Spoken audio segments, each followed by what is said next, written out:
په کندز کې د کرنیزو محصولاتو نندارتون پرانیستل شو.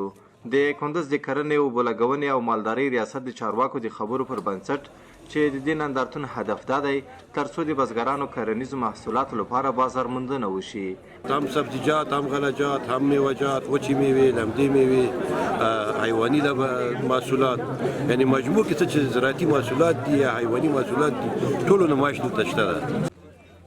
په ورته وخت کې یو شمېر بزګران بیا وایي چې دا نندارتون له اقتصادي پلوه ډیر مهم دی ځکه له دې لارې دوی کولی شي چې له یو شمېر شرکتونو سره تړونونه وکړي.